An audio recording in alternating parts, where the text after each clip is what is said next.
Air disc brake technology in North America has come a long way. Today's generation of air disc brakes have evolved far beyond their roots to provide significant benefits for commercial vehicle OEMs, fleets, drivers, and service operations. With Bendix ADB 22X air disc brakes from Bendix Spicer Foundation Brake, those advantages include enhanced driver feel, control, and overall vehicle safety. A vehicle that more easily comes to a straight, stable stop within a stopping distance that is significantly shorter than today's federal standards. Optimum performance throughout brake service life, and service simplicity and speed, especially when it's time to change out the air disc brake pads. This program is designed to give an overview of how Bendix air disc brakes work and demonstrate how to perform a Bendix ADB 22X brake pad replacement. The vehicle shown here is for demonstration purposes only. Although your vehicle may differ in appearance and/or component configuration, the process we show here is universal to all makes and models. We'll begin with a quick comparison of how typical air drum brakes and air disc brakes work. Both types of brakes are considered foundation brakes, in that the actual braking action occurs at the wheel end. This foundation is what the brake system is built on.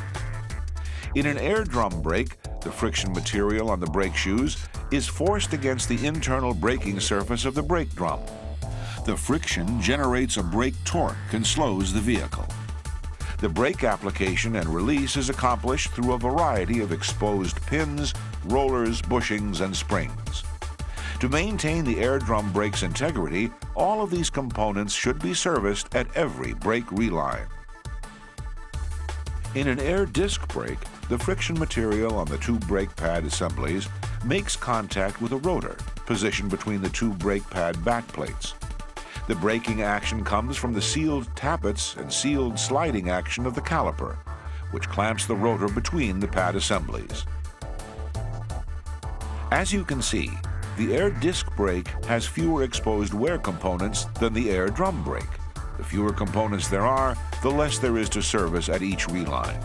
And the less there is to service, the faster that service can be performed. In fact, compared with a typical S-cam drum brake lining change on one wheel, an air disc pad replacement takes about 1/5 the time. That's a lot of saved time to be put to more profitable use, both in the shop and on the road. Available for steer, drive, and trailer axle applications, the Bendix ADB 22X air disc brake offers optimized braking performance and durability.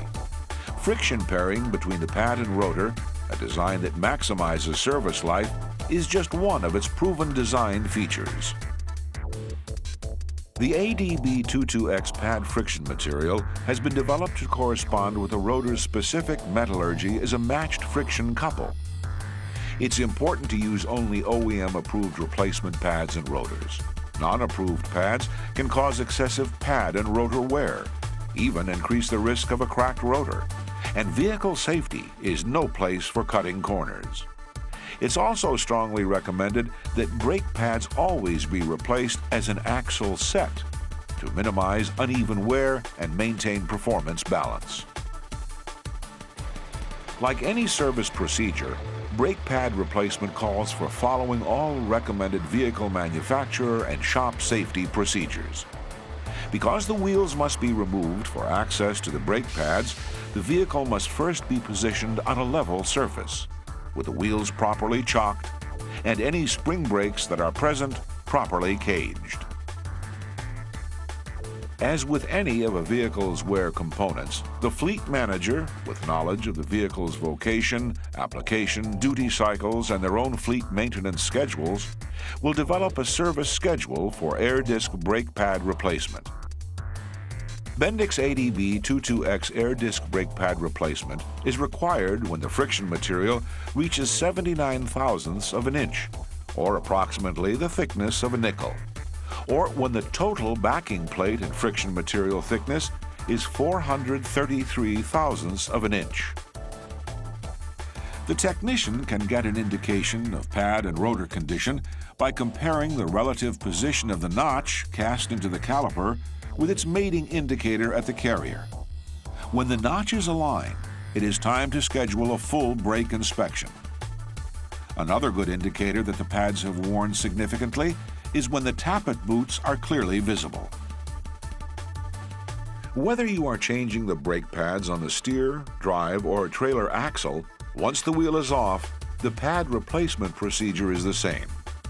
So is the genuine Bendix parts kit, which includes one axle set of brake pads, 2 pad retainer bars, 2 pad retainer pins, 2 spring clips and washers, 2 adjuster caps, and 2 new shear adapters, in case the originals were over-torqued.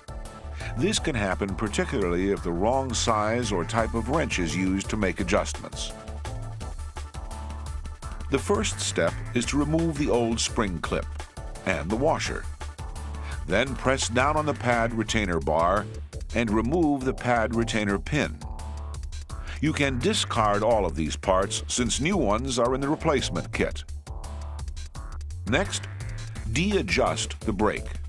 This means backing off or retracting the tappets by means of the adjuster mechanism. To do so, first remove the adjuster cap. This exposes the shear adapter.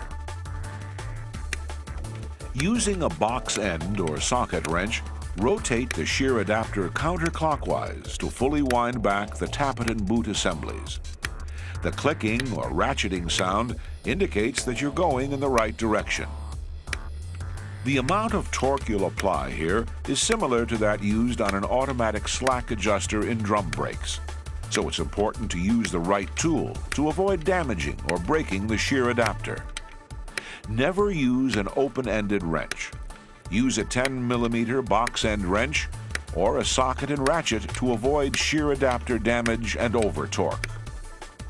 Continuing to torque after the tappets are fully retracted will cause the shear adapter to fail in order to prevent internal adjuster damage.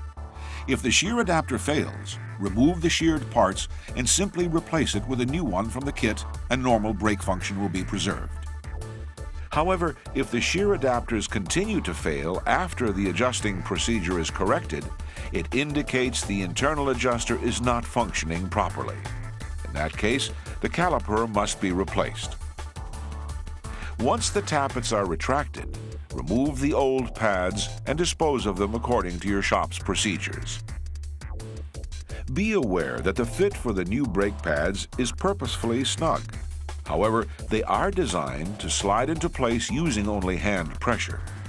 If a new pad doesn't slide in, it's because the tappet and boot assemblies need to be fully retracted. So continue to de-adjust the brake until the shear adapter no longer rotates. To insert the outer brake pad, first slide the floating caliper fully to the outboard position. Then, making sure that the friction material side is facing the rotor, hand work the new pad into place. To insert the inner pad, slide the caliper fully to the inboard position. And again, with the friction side facing the rotor, work the inner pad into place. The final installment procedure is to insert the pad retainer bar. Press down on the bar to insert the retainer pin. Install the new washer, and then the new spring clip. Then it's time to set the initial clearance. Using the same tool you use to retract the tappets, rotate the shear adapter clockwise to extend the tappets until the new pads are snug against the rotor. Then check the tightness of the hub. At this point, it should not turn easily. Now back off the tappets by turning the shear adapter counterclockwise 2 audible clicks. Then check the hub again. Now it should turn easily. The final step, replace the adjuster cap with the new one from the kit. All it takes is about 15 minutes per wheel, and your air disc brakes are back in action, ready to do what they do best. providing service technicians with the assurance of genuine OEM-approved parts from an industry leader, and commercial drivers with the peace of mind that comes from knowing their vehicle brakes will operate as designed, with safety, performance, durability, and overall value in mind. Bendix Air Disc Brakes from Bendix Spicer Foundation Brake.